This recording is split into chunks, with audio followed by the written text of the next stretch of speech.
Change in leadership at the Virginia Museum of Transportation, and the new director wants to focus more on storytelling. Bob Sigmund is 6 weeks into the job and says he's excited to be back in Virginia.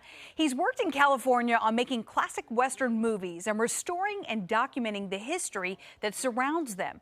He hopes to continue the conversations with Amtrak to restart 611 excursions. But for now, he wants to better showcase stories like the local ties to many of the cars in the museum. The last 5-6 years have been dedicated to one narrative, and that's the 611, which is a legacy and of course something to continue to build on. But there's a lot of great stories here as I've been researching the museum. So history buffs, general interest buffs, I just think we can do a better job of providing them more information as to why these are relevant and interesting in the museum.